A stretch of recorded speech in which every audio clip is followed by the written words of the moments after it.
Conceitos em ciências. Eletromagnetismo, o campo magnético da Terra.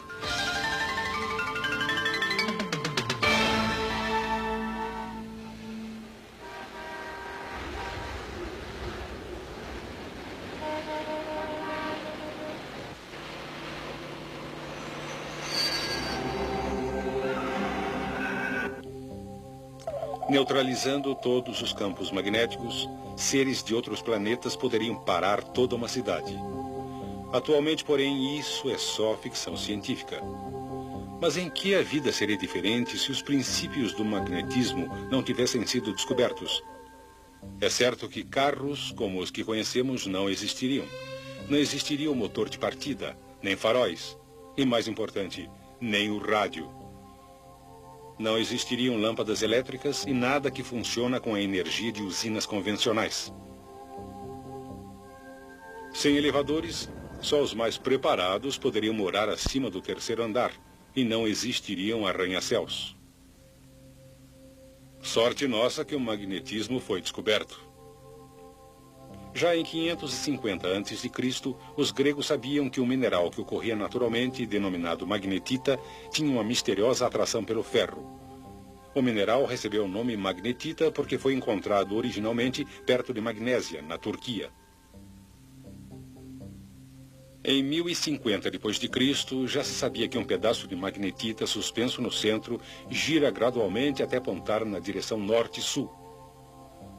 Logo, marinheiros passaram a usar a magnetita para a navegação. As primeiras bússolas eram feitas de magnetita fixada a um pedaço de madeira, flutuando na água para poder girar livremente. Esses misteriosos pedaços de pedra deram um enorme estímulo à navegação marítima. Também ocorreram outros desenvolvimentos. Em 1269, Petrus Peregrinus, um cruzado francês, talhou uma esfera de magnetita. Polvilhou-lhe malha de ferro na esfera e observou que ela se dispôs em linhas. Estas linhas conectavam dois pontos na esfera que ele denominou polos. As linhas formadas pela limalha de ferro indicam a orientação norte e sul do campo magnético. Assim, uma bússola, colocada em qualquer lugar na esfera de magnetita, se alinhará com o campo magnético. O campo magnético, ao redor de um ímã, pode ser facilmente visto, cobrindo o ímã com papel e espalhando limalha sobre ele. A gravidade restringe a limalha ao plano do papel e o atrito impede que ela se mova para os polos do ímã. No espaço, quase sem a influência da gravidade, o padrão formado pela limalha de ferro toma um novo aspecto.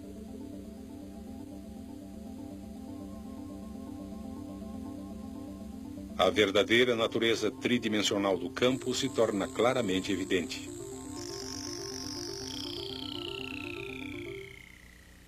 Porém, sem a força do atrito, a limalha migra rapidamente para os polos. Durante o século XVI, as bússolas se tornaram cada vez mais complexas, mas os exploradores ainda acreditavam que havia enormes montanhas de magnetita no Ártico que atraíam as agulhas das bússolas. Em 1600, William Gilbert, cientista inglês, concluiu que todo o planeta era um enorme ímã com um vasto campo magnético estendendo-se entre dois polos. Mas qual polo magnético deveria estar no topo do globo? Sabemos que o polo norte de uma bússola aponta para o norte. E também sabemos que os polos opostos se atraem.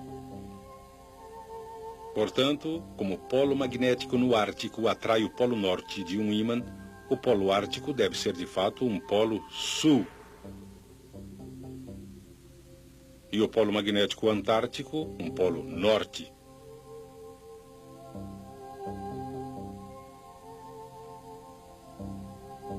Desde que os nomes arbitrários Polo Norte e Polo Sul foram dados, os polos de todos os ímãs foram identificados da mesma maneira.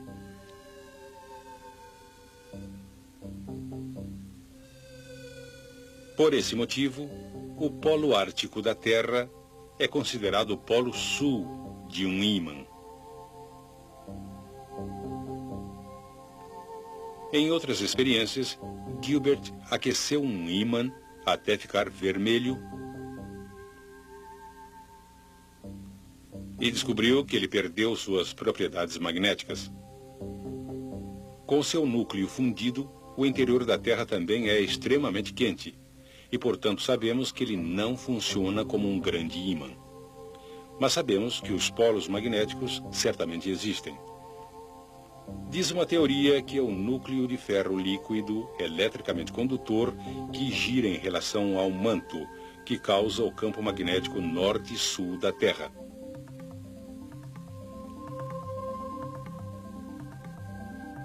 Porém, esses polos magnéticos não coincidem com os polos geográficos da Terra.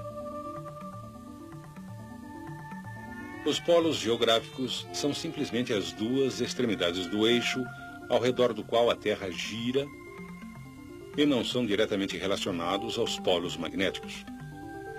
Assim, dependendo do local em que você se encontra, o ângulo entre o norte real e o norte magnético pode ser muito diferente.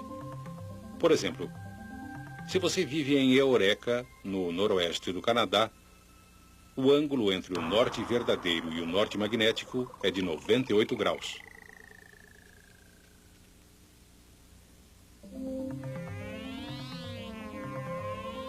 Viajando para o oeste, Cristóvão Colombo foi o primeiro a notar pequenas variações nas indicações da bússola em locais diferentes. Ele determinou o sentido norte usando o Sol e as estrelas. E então comparou com o sentido da sua bússola. Para sua surpresa, verificou que em um período de vários dias, a variação entre as indicações da bússola e as estrelas mudava gradualmente. Porém, temendo que seus homens quisessem voltar, Colombo nada lhes contou sobre esta observação. O ângulo entre o norte magnético e o norte verdadeiro é conhecido por declinação magnética. Em Toronto, Canadá, a declinação magnética é de 9 graus a oeste do norte.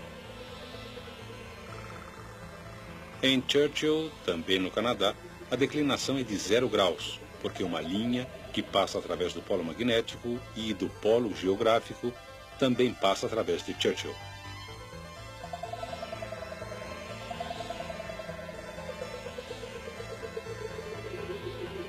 Porém, a declinação em um local específico não se mantém constante, porque a localização dos polos magnéticos norte e sul não é fixa. Outra característica importante do campo magnético da Terra é sua orientação em relação à superfície da Terra. Só no Equador o campo é paralelo à superfície da Terra. Em todos os outros locais, o campo é inclinado em relação à superfície. O ângulo entre a superfície da Terra e o campo magnético é chamado ângulo de inclinação. O ângulo de inclinação é medido com uma bússola especial denominada bússola de inclinação, que permite que a agulha gire verticalmente. Exatamente nos polos magnéticos, o campo é perpendicular à superfície. Obviamente, isso cria um grande problema quando navegamos em regiões polares com uma bússola magnética. E nesse caso, sem um conhecimento do campo magnético da Terra, você poderá acabar se movimentando em círculos.